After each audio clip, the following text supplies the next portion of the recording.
Hello, it's Doris with Aldi Books here for a Friday Reads. It's actually Saturday afternoon where I am and the wee hours of the morning where most of you are. But we're still going to call it Friday Reads because I just woke up from an epic nap. I have a bit of a nap hangover and have no creativity for thinking up another name. So Friday Reads it is. I had just an amazing reading week last week. Had my little hotel stay and I finished 5 books. Oh my gosh. So pleased. So very pleased. So let's just jump right in. Where to start? Oh my goodness. Let's do the physical books first. So the last one I finished was The Book of Delights by Ross Gay. This is an essay collection and a New York Times bestseller with good reason. It is delightful, for want of a better word. Why would you come up with a better word when you have this one? This is my favorite word, by the way, if any of you did not know this. Indeed. I love the word delightful. And so that's why I bought this book. It's very short essays. Some of them are just a little tiny page. It's a very tiny book. Some of them are, 3 or 4 pages. And this is, Ross Gay is a poet who I am not familiar with, but I will be because, I liked this and I want to explore some of his poetry. And this was a project he undertook one year, I guess, on a whim, to write an essay every day, just a brief one in the moment. And these are the things he came up with. Some are just charming observances. Some are more deep.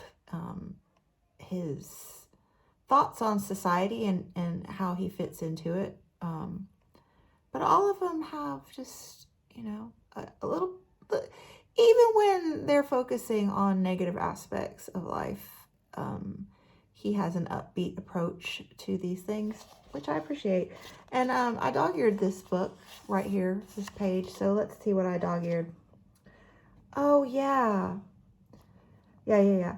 I wonder if this impulse to share, the urge to elbow your neighbor, who maybe was not even your neighbor until the bird flew between you, up into the pipes and rafters. This is like in Home Depot or something.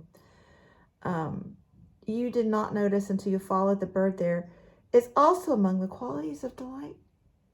And further, I wonder if this impulse suggests, and this is just a hypothesis, though I suspect there's enough evidence to make it a theorem, I wonder that our delight grows as we share it. What a precious thought. Good book. Then I read Polio. I finished this, I think, last weekend at the Langham. An American story, the crusade that mobilized the nation against the 20th century's most feared disease. This is the winner of the 2006 Pulitzer Prize in History by David M. Oshinsky. So, another fun fact about me, I really get off on reading books about diseases. I don't know. I love the medical mystery and the courageous pioneering for a cure and the human stories involved in that. And this one didn't disappoint. So the courageous pioneering part was a little iffy because I didn't know the Salk and Sabin saga. They, yeah. some ego action going on here. Also, I didn't realize that the March of Dimes was founded in the polio crisis. I grew up on the Jerry Lewis Labor Day telethons, which are not mentioned in this book. That's, I think, post this era. Heidi had not heard of them. My buddy read this with Heidi from my reading live, so I thought that was amusing. But this book is one of my favorite styles of nonfiction, in that it takes a topic, polio, and weaves together so many aspects of life, of nonfiction. So you have, the medical issue, the science in here. You also have the society at the time, current technology and societal issues, and then, the people that are involved in that time frame. But it's just really interesting the way he weaves all of this together and just keeps you going. Also, the connection with FDR and Warm Springs, which I had watched that movie last year, and really enjoyed it. So, highly recommend if you're interested in that. Then we're going to get to the zine and some books I read digitally. So, unfortunate. I finished this one. Fresh Banana Leaves, Healing Indigenous Landscapes Through Indigenous Science by Jessica Hernandez, PhD. So this was the Book Naturalist Book Club pick for November. And somewhat false advertising here. There wasn't much of the indigenous landscapes in here. I was expecting it to be, a lot more nature focused than it was. It was more of it had a lot of memoir in it, which I typically really enjoy. Another variety of nonfiction that I love is a topic told through the lens of memoir. Some people don't like that, but I indeed do. I love it. But this one had a lot of ranting, which I totally get. She has every reason to rant about many things. So I get that part. The part that I struggled with tremendously was the writing. I don't think I have ever read a more poorly written book, to be honest. I would normally have not finished this book, but because I co-host the Book Naturalist Book Club, I felt I should finish it. And I did get some things out of it. Like, she made a comment about weeds and colonialism that I found just hilarious and on point, and the perfect amount of tongue-in-cheek sarcasm. So I love that. But overall, thematically, topically, large scale, she rambled. She just rambled, which made the issues she was talking about very repetitious. She just circled back around to things over and over throughout the book, unnecessarily, in my opinion. It was also repetitious on a sentence level. So she would repeat the same words and phrases quite often. So it became clunkingly obvious that she was doing that. And then just grammatically, it wasn't right. So I believe that even though this was printed under a publisher, I think it was more of a self-published book and distributed by the publisher. And somebody should have done a lot more editing, a lot a lot more editing of this book. Like, even if there wasn't a publisher intervening to edit the book and make suggestions, I would think in a university setting you could find some people willing, and you yourself should be willing to listen. I don't know what happened, but I think I'm just gonna stop there. Okay. Two other books that I just picked up for the reading pleasure were The Very Secret Society of Irregular Witches by Sangu Mandana and Anne of Green Gables by L.M. Montgomery. So the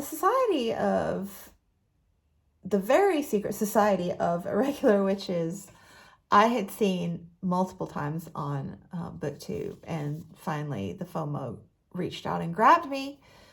And you know, who doesn't need to read a cozy escapist book right now?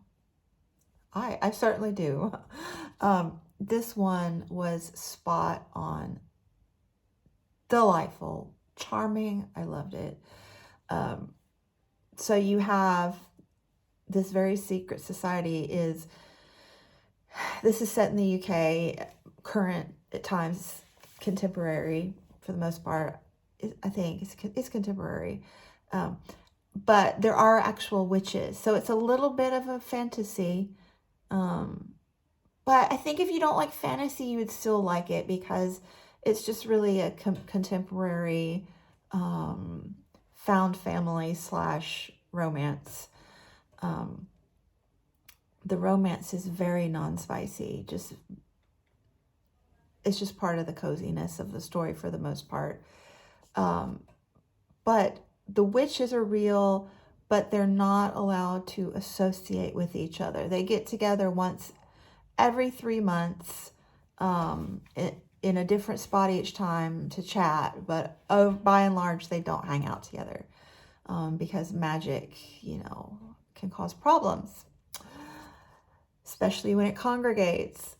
But she has a YouTube channel, I guess, in which she pretends to be a witch, a cozy tea shop witch. And it's somewhat popular, very popular. Not like viral popular, but just a little bit. And this family reaches out to her and says, will you come tutor our girls? And it turns out the girls are 3 adopted witches in this one found family group. And love ensues. It's just beautiful. I loved it. Oh, pure cinnamon bun. And then I was watching Kate, how she has started a new series on Saturdays right after she goes to her library, her weekly library visit, and she chats to us from her car. And it also is just extremely cozy, pure cinnamon bun. I love it. But she was talking about Rilla of Ingleside? I don't remember. Rilla, who is Anne's grown-up daughter at this point in the story. And I have never read that book. I have read the Anne of Green Gables, the core series, multiple times. I got them as a box set as a little girl, probably 12 years old-ish, for Christmas. Did I say that? And also I got Emily of New Moon, a duology of those, and loved them as well. Loved them. But I had never, this was pre-internet, so I never knew there were more until, I don't know, maybe even BookTube. So I knew Rilla existed, but I had never read it. So I said, I'm going to read that.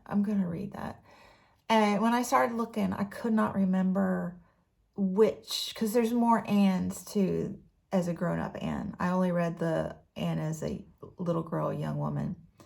So I can't remember if I've read the other Anne. So I'm just rereading them all. So I have this cover back in the States. I'm currently living and teaching in China, so I don't have a lot of physical books. But Anne of Green Gables, like, if you haven't read Anne, she is such pure joy, pure joy. So yeah, if you need more cinnamon bun, recommend that one as well. So digital. So I read all of those, and what am I currently reading then? Oh, I do have another DNF. So this is quite a few. How many have I had this year? I don't think I've hit 5 yet, but you know, correct me if I'm wrong. Nobody keeps up with that data. Never Whistle at Night. This is an indigenous dark fiction anthology edited by Shane Hawk and Theodore C. Van Alst Jr. So this is written extremely well. I have read 5 of the short stories in this collection. Cannot find fault with any of them. They are very sharp. The first 2 I enjoyed. They were what I was expecting, you know, mild horror, spooky stories, scary stories. The next 3 were basically people doing horrible things to each other. And that was the horror. And again, with the world right now, I just was not in a place for this. And I don't read a lot of horror, thriller, mystery to begin with. So when I do, it needs to be like more in my wheelhouse. And this contemporary people being gross just wasn't what I needed. And there are probably more short stories that I would like in there, but I just can't wade through them to find them. So I'm going to pass that along to someone who will enjoy it. Then I am currently reading The Demon of Unrest by Erik Larson, a saga of hubris, heartbreak, and heroism at the dawn of the Civil War. Or do you guys say heroism? I think you probably say it anyway. Anyway, you'd like, but Erik Larson is one of my favorite nonfiction authors. And this book, he's just mastered his art. And every book he produces now is just fabulous. I think I've read 7. Yeah, I will have when I finish this one. So the hubris, there are a lot of prideful men and women in this book. But I'm getting to the end. I'm closer than it appears. I've got like 120 pages left. There's a lot of notes. Erik Larson's, a believer in notes, which I appreciate. But it's like getting to that momentum stage where it's, you know, snowballing, and I'm starting to become curious about the heartbreak and the heroism in it. Getting to that soon. And then I've just picked back up The Light Eaters, How the Unseen World of Plant Intelligence Offers a New Understanding of Life on Earth by Zoe Schlanger. So Zoe Schlanger is a journalist, and she was a climate change journalist, but she was starting to feel like she was becoming jaded to her genre, to the world, and just so much negativity in what she was researching that she just wasn't affected by it anymore, and that troubled her. So she wanted to write about something that would, you know, lift her up, spark her interest. So she stumbled upon, she's got, as a journalist, has access to unpublished research. So you can read it as long as you promise not to write about it until it's published, or you have permission to. So she got interested in some botanical thoughts, and she's written this little book about it. And I have read the prologue in the first chapter, and I'm halfway through the second before the nap attack. I was in the middle of it when the nap attack happened. It's not the book, it's me. I went to 3 parties in a 24-hour period, so I was very sleepy. Also, went to the gym like a good girl, so exhausted. The book is brilliant. I think this is going to be a 5-star read. But stay tuned. Stay tuned. And if you're into plants, I think this is going to be a must read, but I'll have more next Friday. And then one more. I have barely started this one. I just wanted to start something else when I finish the other fiction. And this is the one I decided on. She Who Became the Sun by Shelley Parker Chan.